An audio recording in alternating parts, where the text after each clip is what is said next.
Hello, everyone, and welcome to the Lizard Brains podcast. I'm your host, DJ Allison Drini. I'm joined by my co-host, Tom O'Gorman. Tom, how's it going? I'm good. You missed a detail, though. We got to add to your title. Oh, what? Porsche abuser. No, I'm not adding that. The Porsche was fine while Okay, good. I was driving it. Guys, DJ doesn't abuse Porsches. Don't put that. I don't. Yeah, that's not. This is Tom is Not spreading part of our narrative. false information.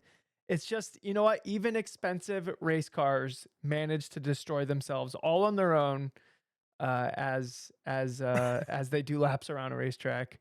I'm telling you, it's the cage. What is it with the cage? I don't know what it is. I will say I was told to ignore a low oil pressure indication on the screen. And well, wait, I'm going to ask you about your weekend because it's going to be a lot of the episode. So my weekend was I dog sat my aunt's dog, and I hung out with it's an 11-year-old dog, so she doesn't do a ton.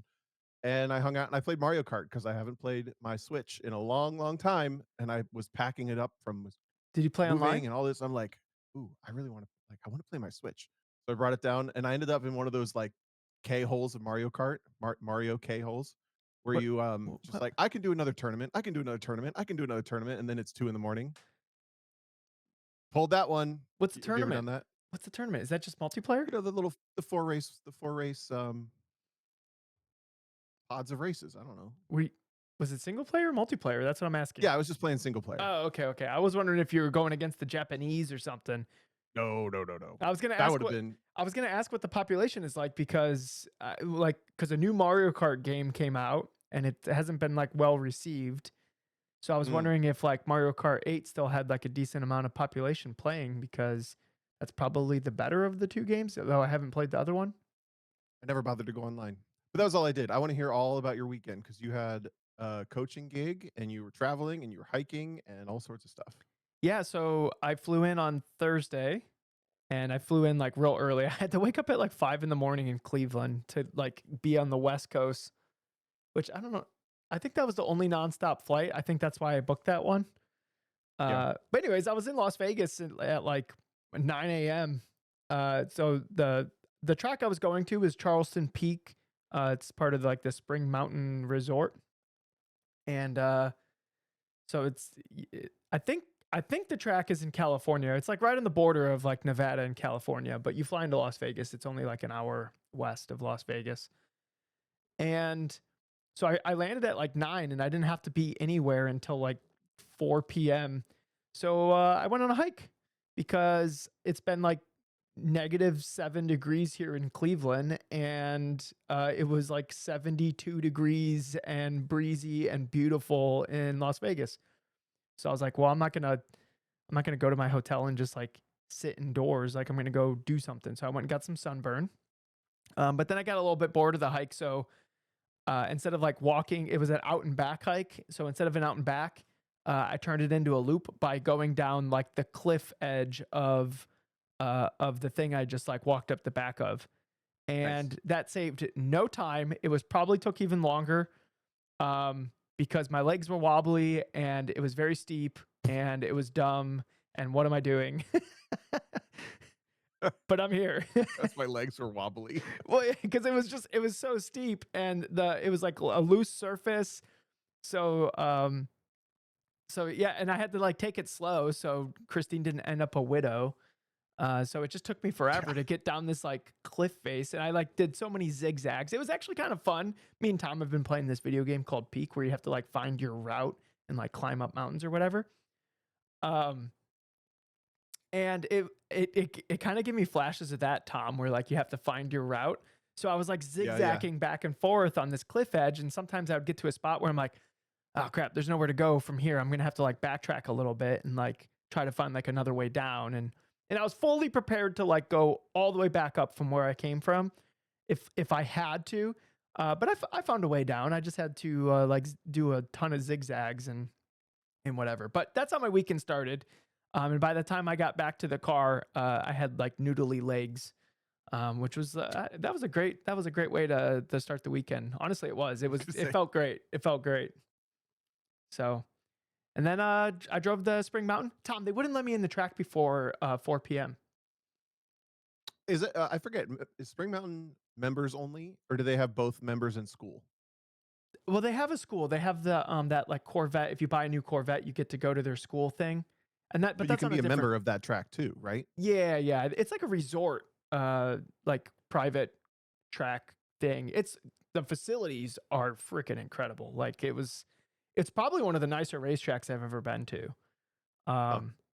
Like yeah, it was a beautiful, beautiful racetrack. The surface was beautiful, all the curbs and everything. I didn't see like the original Spring Mountain track. All I saw was Charleston Peak, which is I think the racetrack's only like 2 or 3 years old. So it's a relatively new track. And it was a blast. What a great track. It gave me NCM vibes. It's like the NCM of the West Coast. Uh Mm. Imagine NCM but like 30% less busy, but like the same like blind crest into like turns that like go into other turns, so you have to like, you know, you have to like balance all those together. There's a give and take. Yeah. So it reminded me of NCM a lot. So and luckily I learned it a little bit on sim before I went because there's a lot of blind crests. So that helped me a lot. Just doing laps in Assetto Corsa, and I did the same thing before I went to NCM for the first time. So it probably, Tom, your superpower is coming up to speed in like 3 laps on like a new track, and I don't know how you do that, but it took me like 2 sessions to feel like I'm like, okay, I know exactly what I need to do on this track to like make a lap time. Yeah. And luckily I got those 2 sessions, and I drove all boxers. The whole weekend was just filled with boxers, but they were like 2 of them are in a class called GT5, and those 2 cars drove kind of similar to each other, but different. And they were owned by the same individual. One was the guy's wife's car, and the other one was like his baby. Like he told me the story. He said, I got a 911 turbo, and one of my friends came over and said, oh, you got to go to the racetrack with that thing. So he like looked into like, okay, well, how do I go to the racetrack? And he found like a thing, and like that track day organization was like, make sure you take it to a shop and get like brake pads and this and that, and like have the shop look over your car before you bring it out. And he's like, okay, yeah, that's the thing that I have to do. So he brought it to the shop, and they were basically like, you don't want to track this, go get a boxer, like, or like a Cayman or whatever. And he's like, oh, okay. So he went out and got a boxer, and I was driving that car. So like that's the car that cause he let me go after a track record. That was one of like the stipulations that I wanted if I like flew out there. Cause like how often do I get to try to get a track record like somewhere where I don't even live? Wait, that was like on your rider. You're like, I need a session to try to get a track record. Yeah. I did. That's what I wanted. Whoa, that's wild. I've never. Yeah. So I signed up for like the time trials, like in between the coaching and stuff to like go and try to get a track record. So, because like how often do you get to put your name on like a newer racetrack, like somewhere where you don't even live, right? If you're a coach, like all the time, I've never heard a coach. Yeah, but if you're, that's wild. So there was other coaches there, but they weren't signed up for any like competition. They would just do like the data laps, and then they would hang out, like which is what I was doing too. But like I kind of wanted to go, like I wanted to compete a little bit. You know what I mean? I've spent the whole winter. Yeah, I mean that's amazing that you got the chance to do that. That he was down for that. I would have never thought to ask for that ever in my life. So I feel like that's smart. If you have the relationship to ask that, that's great. That's why he brought that car, is so I could do that, because like his car and the car that his wife was driving, like they were both going to be driving it. So he brought this extra car. Well, he had a company bring it, so I could go out there and like try to set a lap time. And I did, and I didn't get to go faster. That was only like my 5th lap in that car. And I did laps the day before for like data and stuff. And then I did like the morning warm up. And then as soon as the tires started to fall off, I'm like, I'm not going to run this thing in the ground. I'm going to have all day to do laps. So the lap that I recorded and posted in here was I bailed on my first lap. They were supposed to grid. All right. Look, this is my only gripe of the weekend. They were supposed to grid it by lap time after the warm up session. And I was like 5th out of like 30 cars in like the open passing time trial like group. And so I'm like, cool, everyone in front of me is gonna be faster, everyone behind me is gonna be slower. I don't have to, because before I showed up to grid literally 20 minutes early. Like the other group was pulling out and I just pulled right in and they were like, "Oh, are you going?" I'm like, "No, I'm here for the next session." And I just sat up there for 20 minutes because I didn't want to Grid fight. people think you're so weird when you do Oh, that. absolutely. But I didn't want to fight people for like a lap or whatever. So Totally. so I'm coaching, I'm helping, I'm doing stuff. Like, and I'm like, okay, I got to go jump in the car and like do my first like time session. And I pull up there and I'm expecting them to tell me like a grid spot. And I go like, "Well, where am I gridded?" Because they're like, "Oh, yep, go." After I showed them my wristband. And they're like, "Oh, there's no grid." And I'm like, "I was told there's going to be a grid." Literally from the guy running the event, he said, "Oh, there should be a grid." And I was like, "Okay, cool. Thank you. That helps me plan." Ooh. So I go up there, there's no grid. So like I pulled up like last second. And so I'm in the back and I'm like, "Oh, this is silly." So I had the slowest outlap you've ever seen in your life. It's like a 2 minute some second. I waited till I could see the leaders behind me till I like went on my first flying lap.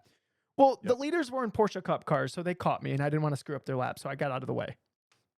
Um That was nice of you. so my first lap is toast and then I was like, "Okay, I got a nice little window here to like do a lap." But then I caught somebody else that I don't know what they were doing. I think they were like 30 seconds behind on like per lap on pace or something. And I caught that person in kind of like a weird spot. And I don't know these people. And I also caught them in a very busy section of the track. So I was like, I don't know if he sees me. So I like left a lot of margin. But they did see me and they let me pass. So thank you to the person in the red GT4. That is definitely not listening to this podcast. But if you are, thank you. Because that ended up being really the only lap that I got because race cars are going to race car and the other GT5 car that was there broke. So then the wife was driving the car that I was in, which meant that I never got cold tires again. Uh, and I was only competing on Saturday because I wasn't going to compete on Sunday as well.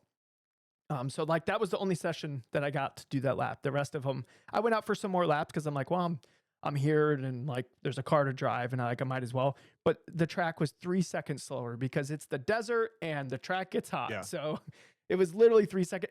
And the car was like roasted from the race before.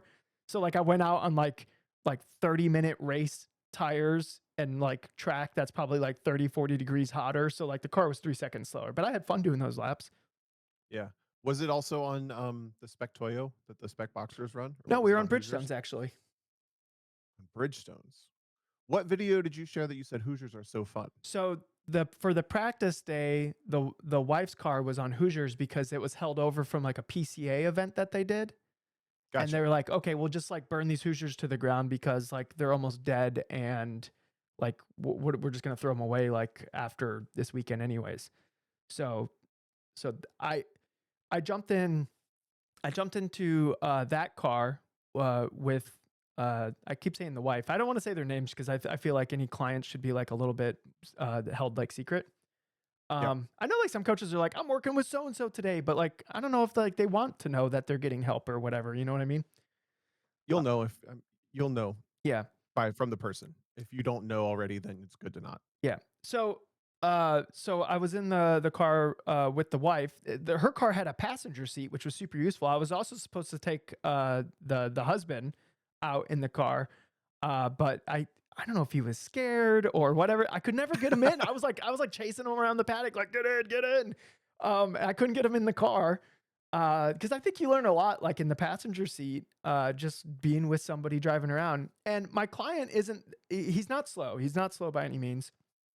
Um, he was only like a second behind me, so he's working on some nuances, and he did Yep. really well this weekend. He was fighting for like the podium the whole time. It never worked out, but like he was right there.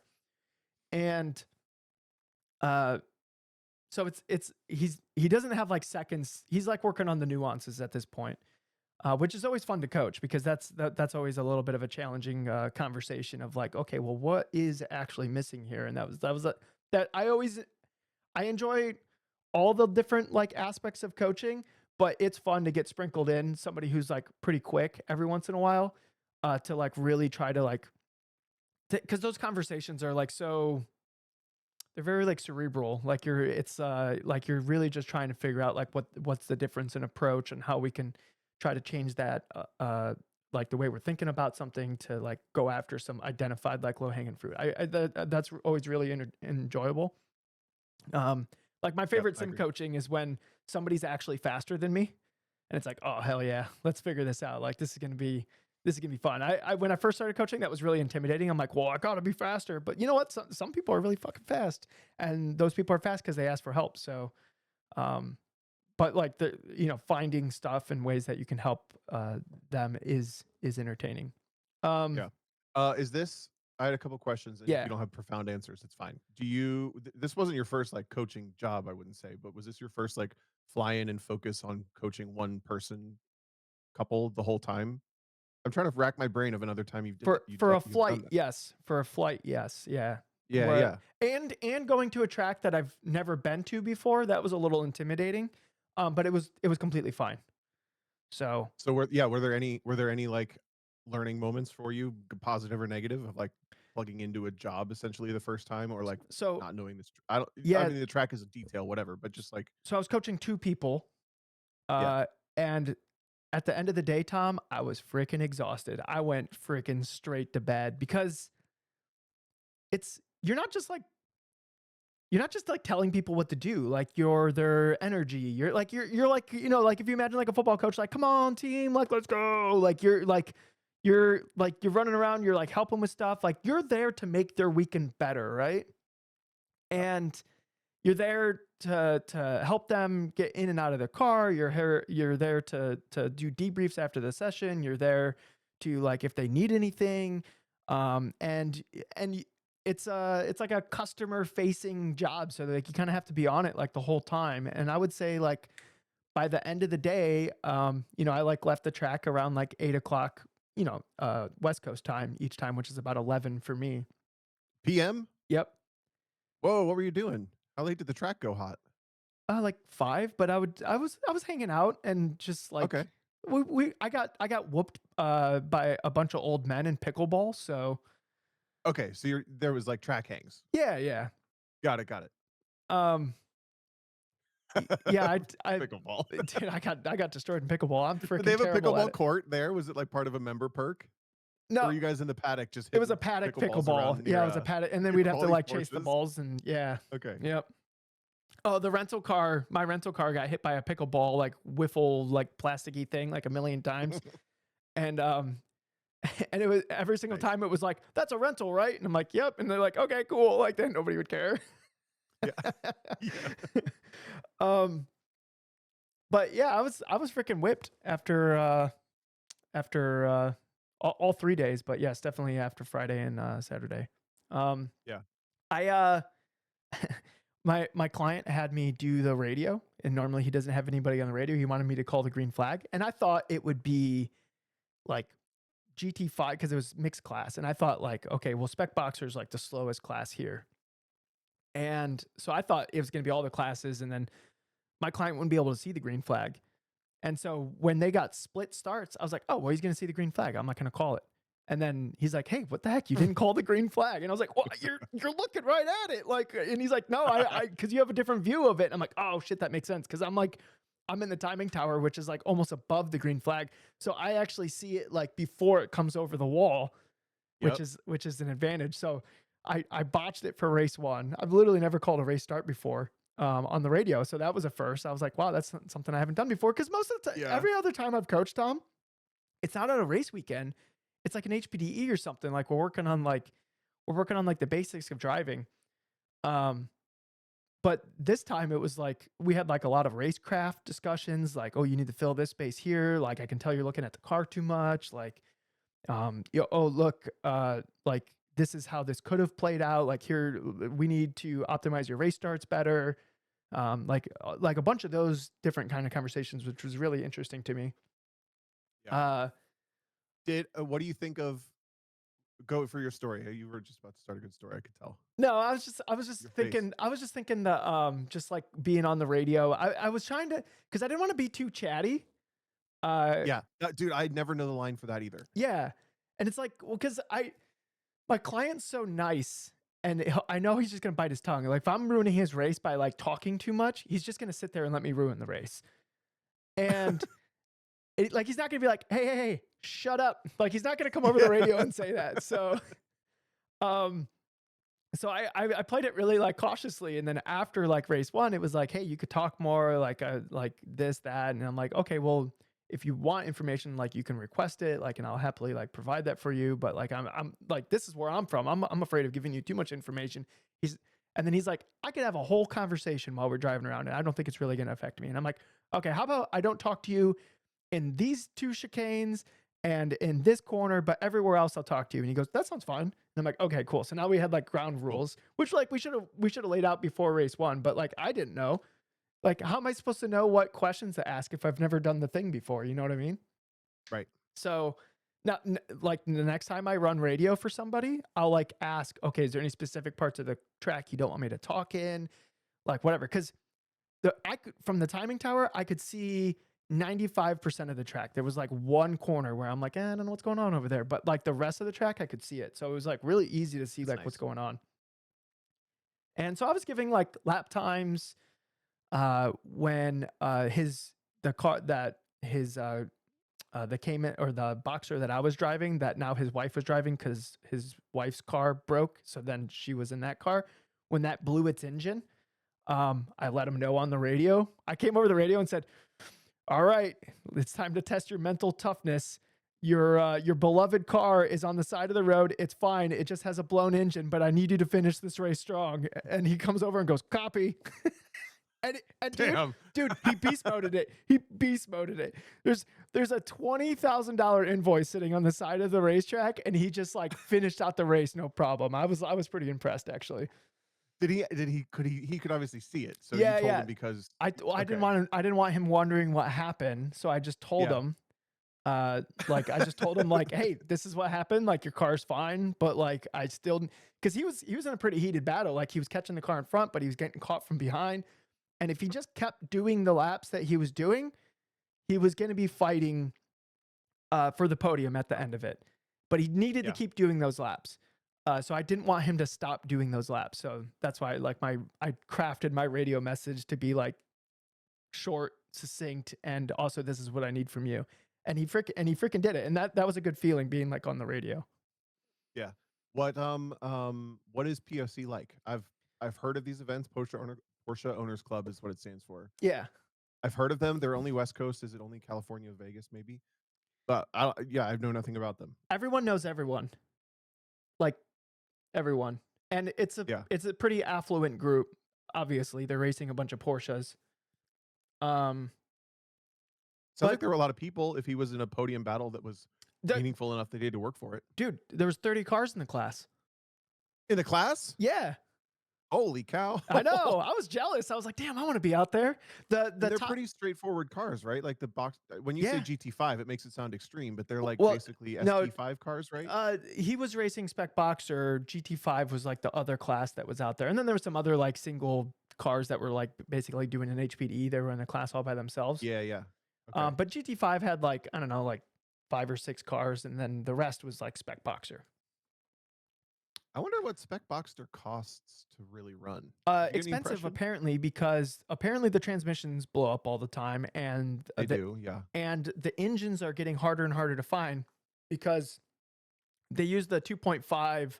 They use like the non-S engine, and apparently, like you used to be able to get engines for relatively cheap. You used to be able to get transmissions for like $600, but now it's like $2,500 for a transmission, and the engines are getting hard to find and stuff like that because Getting to Civic levels there. yeah, it's not it's not it's not like a million of these cars were made like a K series engine for like a Honda or whatever. It's not like they were putting this stuff in like CRXs and Yeah. right. So like they only came in that Boxer, and when they're out, they're out. Like there's not going to be another one. So and they've been running this class since like early 2000s. And so it's kind of running in the same thing like that Spec Miata is running into, but like they're Porsches.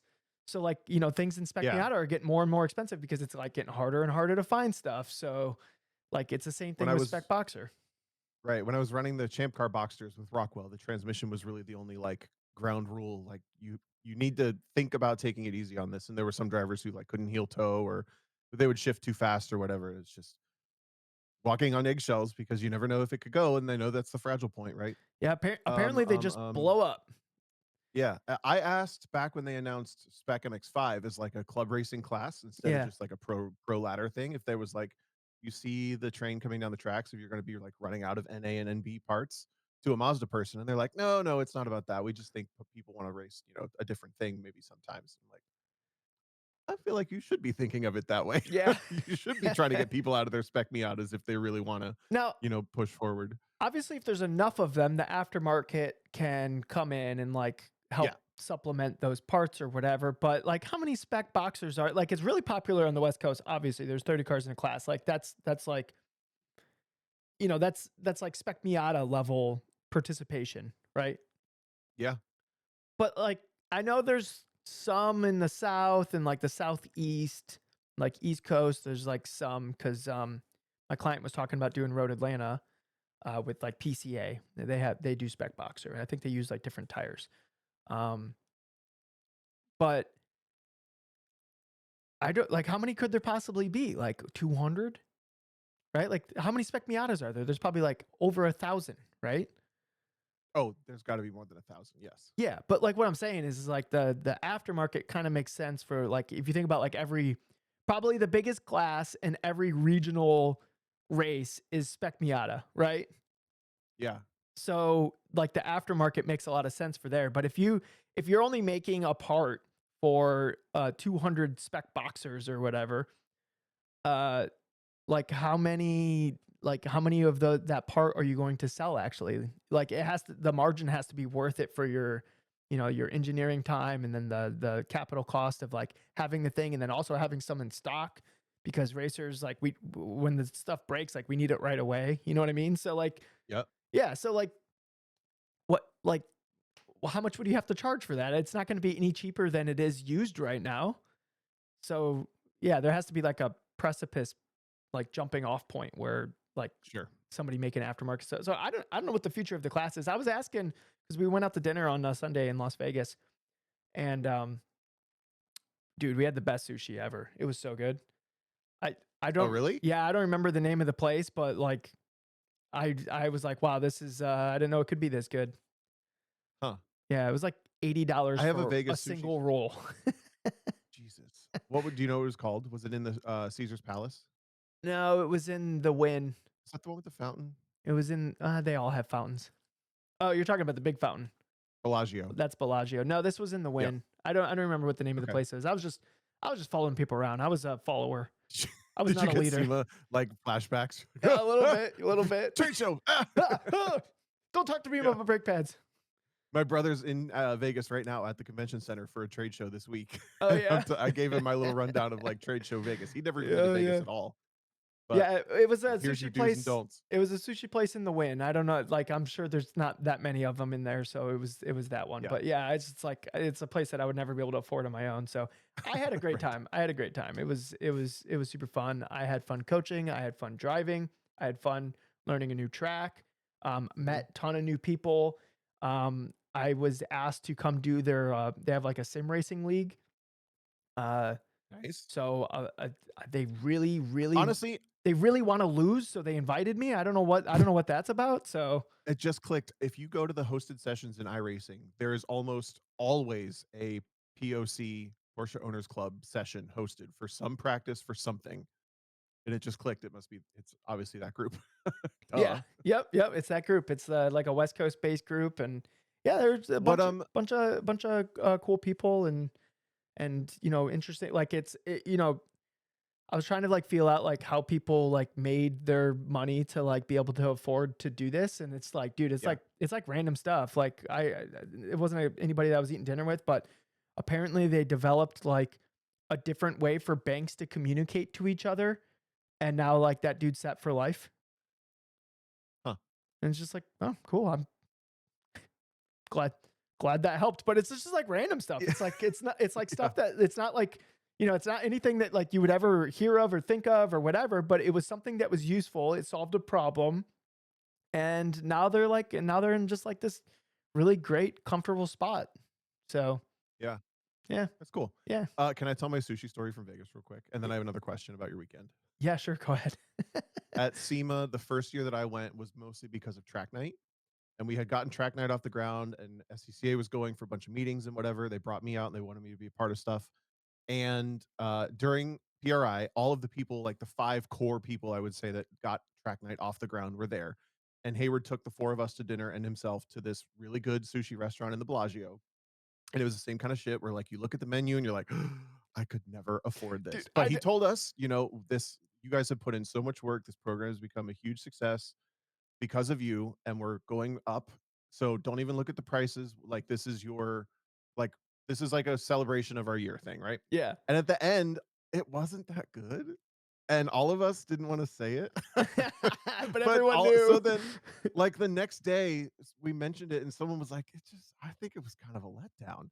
And all of us were like, "Right? Yeah, it wasn't that good." So then Normally later, through the whole trade show goes on, sorry. and we hear of another group who wants to go to dinner, and they want to get sushi. And we're like, I mean, we didn't even get good sushi, so I guess we're down. But they were going to go to this place off strip. I'll never forget it. It's in front of the Target, like 3 blocks off strip. Yeah, I can find it on Google Maps to this day if I need to. And it's a 2-hour all you can eat sushi restaurant and that where you was sit better? there, and for $50 you get to sit there for 2 hours. And the only rules are, if you don't have anything on your no, if you have anything on your plate, you can't order more. And we went there with a group, and it was so much better. It was such good, and we ate all, like, because especially after a bit, like, you're like, it's not that good. The next Yeah, night we're yeah. like, order everything, eat more than you possibly can to make up for it. Oh man, no, this was really good, and I will say, being at Vegas and like normally Hawk was paying for everything, so like we had like really expensive meals, right? Like I got like a Yeah. $130 steak at one time, and it was always a letdown. You're like, this kind of sucks. Like I have better Yeah. food in Cleveland. Like what is this? I was gonna hot take, no food is worth more than $40. This sushi was pretty good. Anyway, I'll let that sit. So, Yeah, my question for the weekend, what did you think of coaching on a race weekend versus a track day weekend? Now that you've done both. I kind of enjoyed the racecraft discussions, but I think it has to be the right client. Like if the racing is more difficult than it needs to be because we're still figuring out the driving, like the fundament, like the basic fundamentals, then I feel like it would be too easy to like overload somebody with information and like they wouldn't be getting what they could be like most out of the weekend. But I think this particular client was like proficient enough at driving where like us having racecraft conversations, which I find like really enjoyable because there's such like a gray area. It's like how do you Yeah. like there's no like black and white like way to like race a car. Like it's a lot of like little mind games and like rules of thumb, but not always. Like it's very nuanced. And like we have conversations on this Discord, Tom, where like people are like how to racecraft.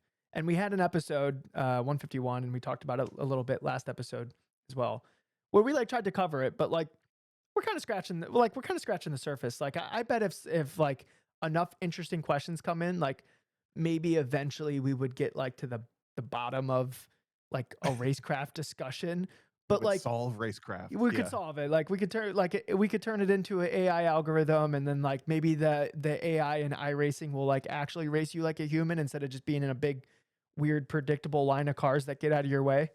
Um, but I really enjoyed that. But I think that's only because it was like a little bit of a shakeup. Does that make sense? It does. Because Yeah. normally I'm coaching Yeah, like oh, we're cheating in like on corner entry. We're not like maximizing the car and exit, stuff like this, right? let me ask what the schedule was. You got test day plus what, 2 race days with qualifying and practice and racing, or what? Yeah, so there was 3 races. There was a warm up on race days, qualifying, and then so there was 2 races on Saturday and then 1 race on Sunday. Sunday ended at like I don't know, like 2 or 3 p.m. So it was Um, a lot of a lot of the seat time was races. yes, a lot of this besides the Friday. The Friday was the test day, and there was like 4 or 5 sessions on Friday. Yeah. So I'm trying to think back. I kind of found that coaching on race weekends was really tough. Like, as the longer I did it, because the driving is the focus until the qualifying session starts, and then the qualifying session almost ends up being the test of the driving yeah, lessons at that's that point. that is And what then that the felt racing like. is like everything sort of gets thrown out the window unless it like maybe pops up, but you're really busy in a race typically, especially if this guy's 30 cars around him. Yeah. it ended up with me pressuring people to do non-race weekends for coaching purposes. Yeah, But I also agree that like the right some people need a little bit of like they need a race weekend of coaching to do the racecraft stuff or more. it really depends on the person, right? Because like Yeah, yeah, what yeah. somebody's low hanging fruit is not necessarily going to be somebody else's low hanging fruit.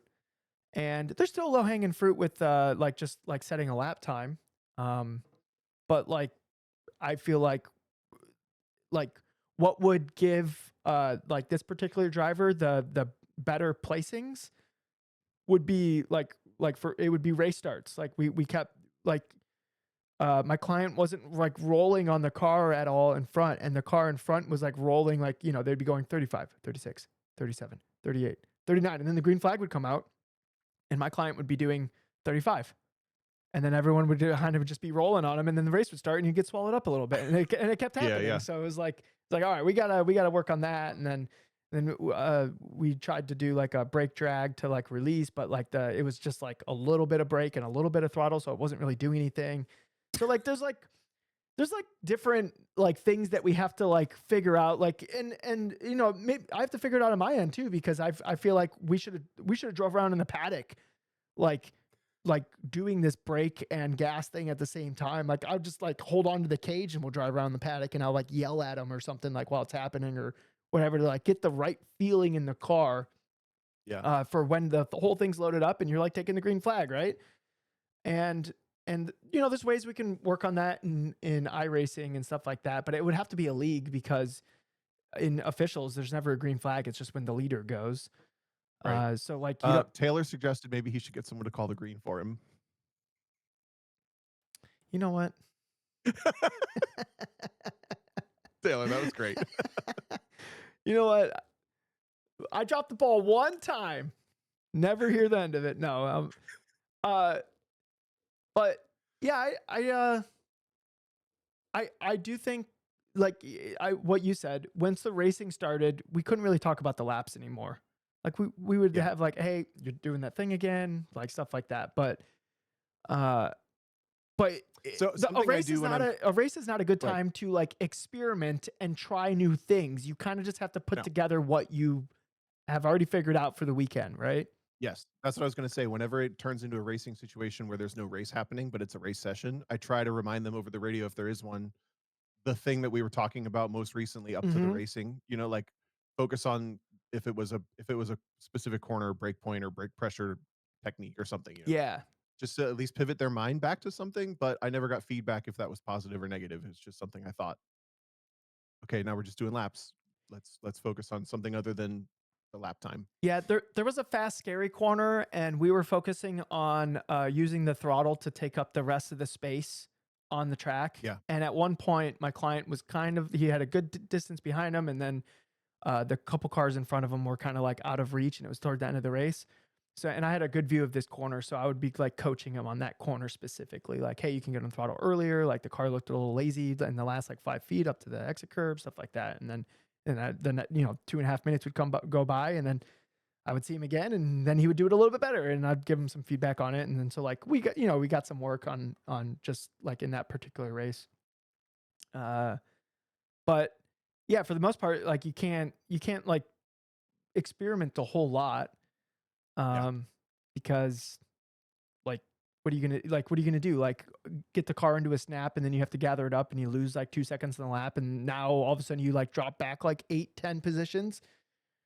They're a little nervous on brake release, aren't they? Dude, Boxsters? okay, yeah. Let me talk about the spec boxer for a second. Okay. I've never driven a car so nervous on entry. Now, I don't know. I only drove one spec boxer. I didn't drive any of the other ones. But it has this like window where like, well, I was putting my water bottle down because I want to talk with my hands. Check out the YouTube video. You'll see me talking with my hands. Okay, so it's like a bell curve, and at the far end of the bell curve of like brake pressure, you're just taking speed out of the car, and the car's not turning at all. And then at the very like lightest brake pressure, it's helping the car turn. And then there's this huge middle spot where it basically just makes the car want to spin. And so you have to like, you want to put weight on the nose to like help the car turn, but if it's like so sensitive that it just wants to spin or take a bunch of speed out of the car, then it kind of baits all the drivers into like having this like purgatory throttle that like actually delays their exit. Yeah. And after driving the car, uh, like seeing because I've been working with a driver on sim for the last 2 years, and I see where all these bad habits that we ironed out came from because I'm like, this car loves this, and it's still not correct. Like there's like a balance. Like you Sure. do like basically you take whatever speed you need out of the car, you release out of the brakes very quickly. You get to that like other end of the bell curve where it's not in the spin zone. You get the nose in, and then it's a very soft application of throttle, like initially. So then the balance of the car stays the same, and then you can ride a balanced car out to the edge of the racetrack. But if you jump into the throttle too quickly, it lifts the front end, and then you're just understeering to the edge of the racetrack, which is significantly slower. So like Yeah. that initial tip in and throttle was super, super important. And I'm really glad I got to drive the car because now I get to understand what my client is dealing with. I'm actually planning on making a Miata setup that drives very similar to that, where if you jump into throttle too quickly, it pops into understeer. Because Yeah. I think that muscle memory, especially if that's the only thing you're driving, like I get to drive a bunch of different things. So like I kind of had a good muscle memory for like that soft initial, and I think that came from sim racing more than anything, to be honest, because I've never driven a car that drove like this car before. It was a very weird car. Uh, but like figuring out where the weight had to be to like generate speed in the car and like how to work with what the car was giving you because it's an open diff in the back. Hmm. Uh, it was that was like a fun little challenge. I remember I did the first session and I was like, probably some more time in there. And then in the next session, I drove the GT5 car, the wife's car, and then my client was like, "Hey, do you want another session in the car? Like, you think you go faster?" And I was like, "Yeah, yeah, I know I can go faster. Like, let me do another one." And it was like way hotter, and I went like a second faster. So, because I had like my mind wrapped more around the track, and then I actually got like to let the dynamic of the car like marinate in my head a little bit. And I'm like, "What does this car need to be fast? Like, it's so weird." I got to like think about it for a little bit and understanding how like the oddities of the car. Like, I think putting those into words, I think that really helped the client this weekend because maybe he was feeling those things, but like didn't have anybody to like bounce those ideas off of and like have that back and forth conversation that like can Yeah. try to Yeah. make Yeah. sense of like good fundamentals of driving, like where the weight is on the car, but then also like what this car will allow you to do. Yep. Yeah. It reminds me a lot of the conversations with Jennifer when she's chipping away at within 2 seconds, 1 second, sometimes of my lap time, without knowing for sure, like, does that power steering going out in the middle of that compression of that corner, is that supposed to be there? Anyway, I told those Yeah. stories, but box. I only drove the Champ Car Boxsters without a wing once, and the wing, I mean, the wing takes all of that Yes, it does. stability on entry away. The GT5 Did you cars drive? had wings and they were Oh, okay. and they had diffs. And oh my Yes, goodness, a diff in night and that day. car is night and day. Like it actually turns on throttle and you have all the stability on entry. And like I'm sure the wing had something to do with that. Tom, those are some of the most fun cars I've ever driven. They were so much fun.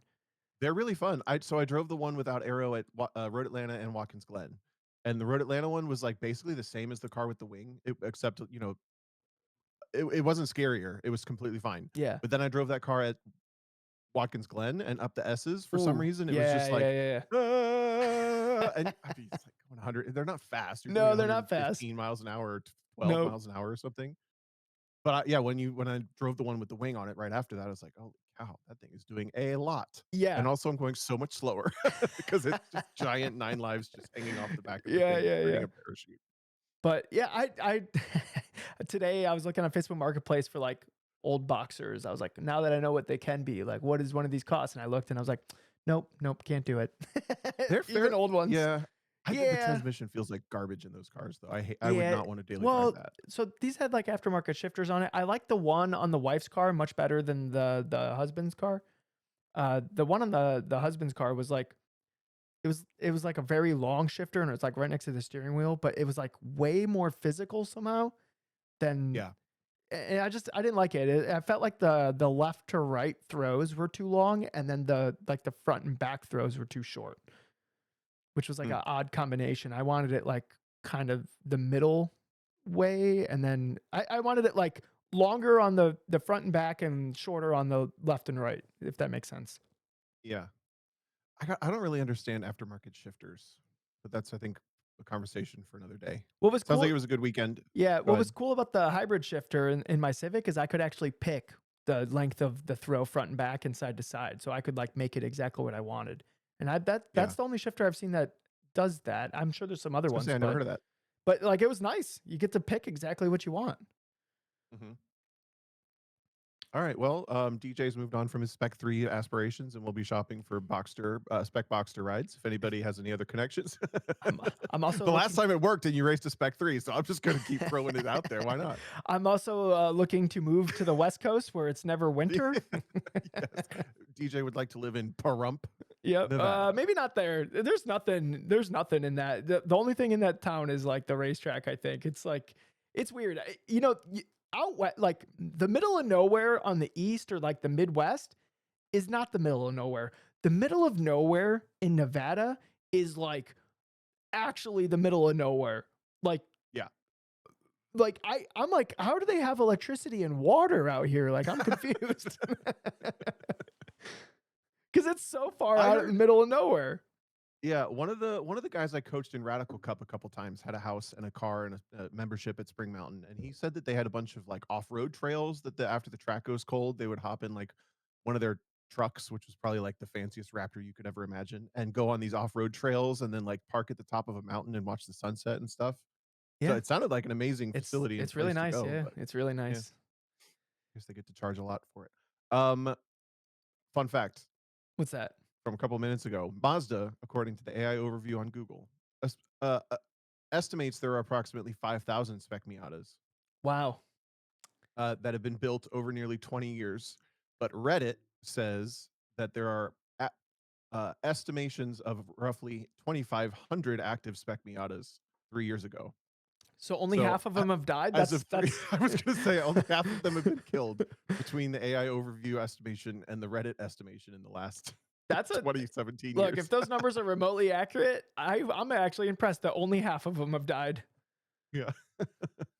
Or became some other Oh, form of, like you know, ST6 or something, or like a K super Miata, Miata. or yeah. Yeah, yeah. Yeah, yeah. Okay. Yeah, because 'cause I'm sure that happened to a lot of them too.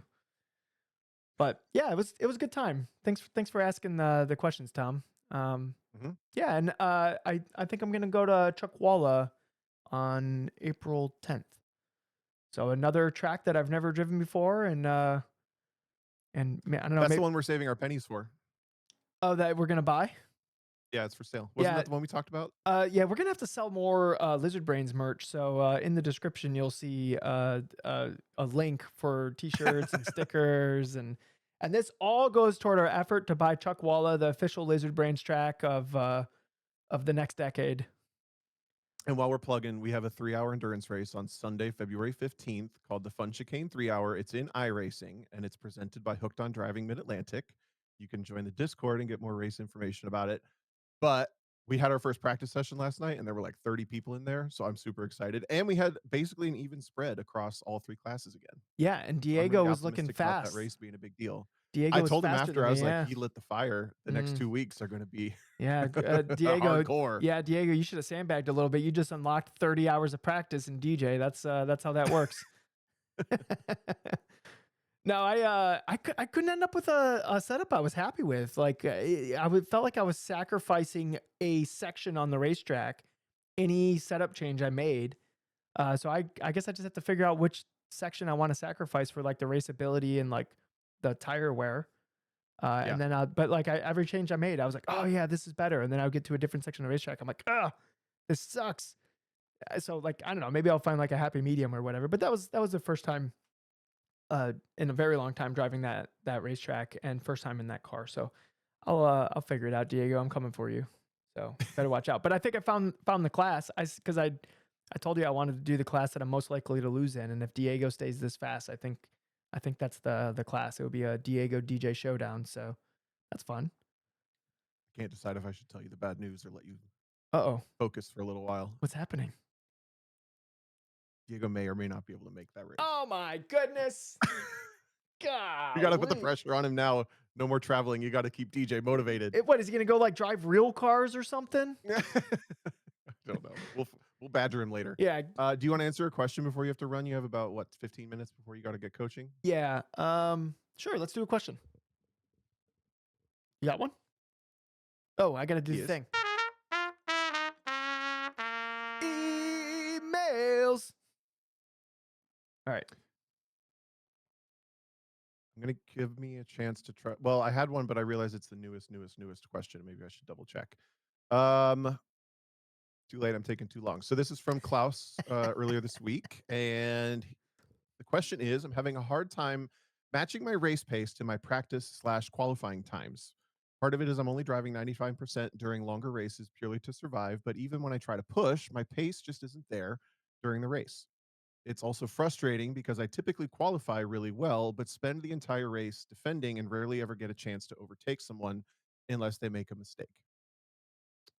What are your thoughts? I'm going to assume this is iRacing because the photo is an autocross car. So I'm guessing this is sim racing. I think that I think the advice would go like for both. Yeah. It would, yeah. There's a lot of different things that could be leading to this, by the way. Oh, by the way, Tom, at the racetrack, everyone loved your shirts because I was wearing all your designs. Yeah, everyone loved your shirts. Nice. Yep. The Dunning-Kruger one, somebody went like, oh, what region is that? And I had to explain Dunning-Kruger to the person. And they're like, oh, that's clever. And then they walked away. And I was like, okay. But people that got it liked it. And people liked, I wore the HPDE champion shirt on Friday because we were just doing HPDE. Mm-hmm. And then I wore the iRaging shirt on Saturday because I feel like that's when I was going to see the most people. Sure. So yeah, people were like, haha, did that's anybody funny. comment on the iRaging shirt? Because it's pretty subtle. Yeah, no, people liked it. They're like, haha, yeah, I like that. That's funny. Yeah, me too. Yeah, so it was fun. So, anyways, back to being slower in the race than in quali. The good news is I do think most people fall into that bucket, and I have some theories on why. Do you have any theories on why, Tom? I mean, this isn't something I can speak to firsthand with real world driving that I can't, I can explain it away. It's tires or conditions or whatever. But in the sim, I actually relate to this a lot. I feel like I'm pretty good at a hot lap in the sim, and I can put in a lap time that's relatively quick, but I'm slow to start if the cars have cold tires or they have any sort of car control challenges. I am a slow build, and then once everything's kind of back where it needs to be, then I'm better. So I relate a lot to this. Like I qualify better than I race, and then I do think I race fairly well. But I struggle with some of those aspects. So the first things that I think about are obviously if you're talking simulator, make sure that you understand the session parameters for like if you're expecting to go faster in the race, but the race is always hotter or something. Just make sure there's not something like that. Give yourself a fair shake. So understand the circumstances. But beyond that, I want you to answer this question because that's all the stuff where my brain went first. Okay, so I want to hear your theories. Yeah, I have a couple different theories. It like if it feels like the car falls off faster than other people like relative, then there's like a couple things that come into play, especially like in iRacing, and it's mostly to do with how we're getting into the brakes, and like just the way that the tires are, basically the way you preserve them in iRacing. And we don't want to jump on the brakes too fast, and we don't want to do too much brake pressure. You want to do whatever brake pressure slows the car down, and then no more, because any more adds like additional tire wear, which I know that doesn't make like a ton of sense in like a real world application. It's not like some ABS is wearing the tires more than like a lot of ABS, though. I don't know, maybe it is in some aspect because it's more like more locky, I guess. I don't know. I'm not over here doing like tire mu test on skid pads with ABS module, so I'm not entirely sure what the dynamic there is. But if you're like leaning too heavily into the ABS, then you'll lose you'll lose the tires faster than you would otherwise, so that can make it feel like you're slower.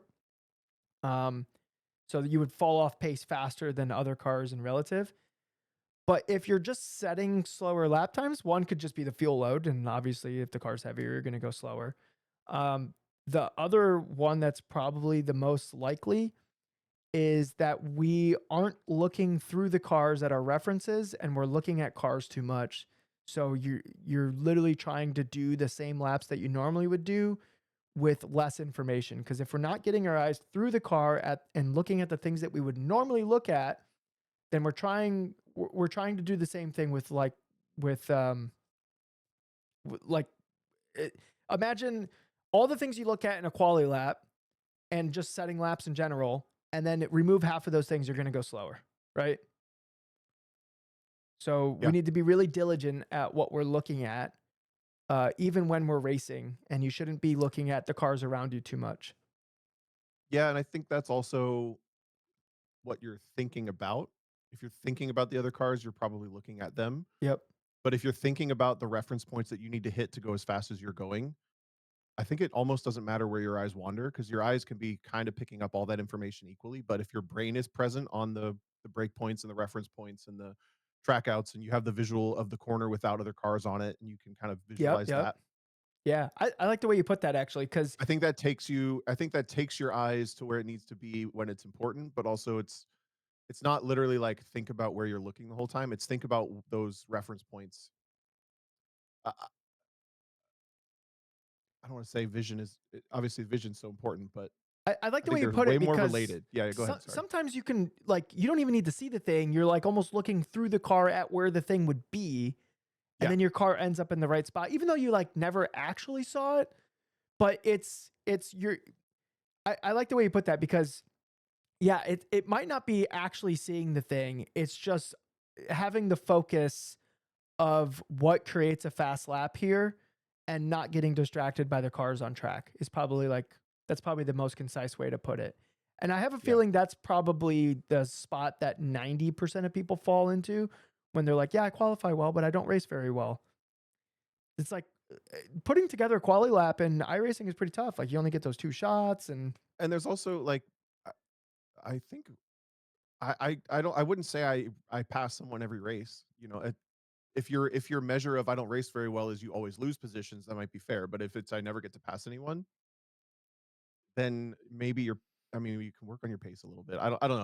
I'm getting off topic with that. I wanted to re-hit on your braking thing though, because when I do get uncomfortable in the sim, uh, the first thing I lose is my brake discipline, probably my brake release more than anything. I probably like brake hard, hard, hard, hard, hard, pop off yeah, because I'm uncomfortable, and that comes from not being able to feel the car as well as I'd like to, and all of the stuff I described 3 minutes ago. But um, I think it's important if you can notice that you're doing that, then you can start to work on it. But if you're not doing that, then don't. You know, it's not like your braking is the problem. yeah, yeah. I think that covers it. I mean, when I first started doing Porsche Cup races, I would qualify around okay, this is gonna be the most obvious comment ever. I would qualify around the people around me, obviously, because we're all setting similar times. But then in the race, I And then would when you raced, would you race them? no, they would just drive away. So, Oh, okay. but like I would be with them for the first half of the race, and then for the second half of the race, I would just start falling off, and people behind me would catch me, and like, and I was like, okay, they're obviously doing something different than me. And when I changed the way I got into the brakes, because before I was jabbing so much pressure in there that like there would be like a little micro lockup every single time I'd get into the brake. So you would hear like if you have the sound of the tires up a lot, you would hear like a spike of noise, and then that low growl of the tire that you're aiming for like to like maximize the tire. And uh, when the tires are moving on the surface in iRacing, they make like different noises, and you're like aiming for a specific sound. Just because I know I'm getting in the weeds a little bit. So, but basically, the way I used to get in the brakes, it would like spike that noise, and then it would like lower into like what you should be aiming for. What what I changed was I would get into the brakes as the weight would allow me, and the suspension would allow me, and the tire would allow me. I would get into the brakes at that rate, and I would have a faster car at the end of the race in comparison. And it was just that one change. So like sometimes it's very nuanced little things that you have to adjust and your race pace will be better. But you have to look at it like, okay, so in the beginning of the race I'm fine and then it falls off. So like obviously it's not like like you have to take in the factors into what you're troubleshooting of what the issue is. And so, because right away is like, okay, my tires are wearing faster than other people's. Like, why? Right. And so then I would compare data and be like, well, what are the differences? Like, we're setting around the same lap times, but like their brake trace starts in slower than mine. Like, what is the difference there? And then you start doing it, and you might not even understand why it works at first, but like you're just like, okay, well, I'm going to try it. And then after you try it, you're like, oh, this is why. Like, now it makes sense. So there's just sometimes you have to like take in all the information and then try to figure out like what could be different, and then experiment and try to figure it out. That's part of the process of trying to go as fast as you can and be as fast as you can. Yep. Hope that helps, Klaus. Let us know if it did, or let us know if we answered completely the wrong question. We kind of just guessed you were talking about iRacing. What are you doing this weekend? I am going over to my dad's on Saturday and helping install. I think I told a story on the podcast how he bought like a 400, a Nissan 400Z or whatever those things are called, as like a daily driver. Well, it has an open diff, and he finds that a little annoying. So he found like a used diff off of like eBay or something. So How often is your dad engaging the differential on the street? I don't know. He's probably being a hooligan.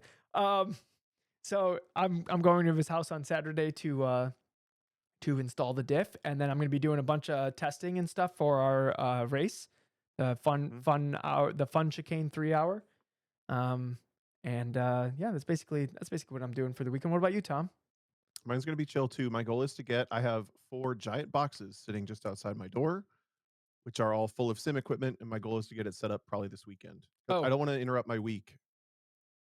I got to get through my weekly schedule of sim racing before I change the very I don't know. So this is my goal for the weekend. Because I haven't figured out where I'm going to put it yet. I think I might need to move the bed, like I talked about, bring the smaller bed in here and stuff. We'll see. I'm going to open it up first and just kind of see what I got. You should build the monitor stand and get your monitor on that thing ASAP though. I forgot about that. Yeah. Yeah. It's a relatively quick build for the monitor stand.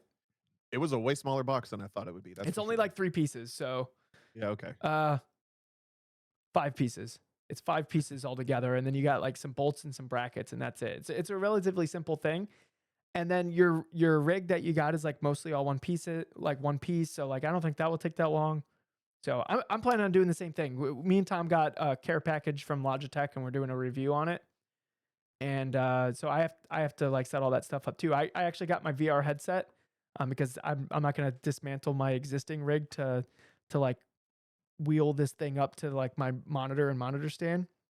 Yep. So I was like, well, I need to be able to drive somehow. So I got a temporary VR headset to do some sim racing in. So I got that. I got the router that will let me do it like wirelessly, and nice. And I got all the stuff. How about this? What's that? Peak in VR. I don't think that. The game has no. Yeah, I mean that would be pretty cool, but I don't think it has VR support. I would though. Yeah, probably not. That would be pretty sick. That would be a good. Well, VR cool. game. Have fun being a car guy under a car on Sunday, Saturday, whatever you're going up. Yeah, it'll be fine. You're a very good son.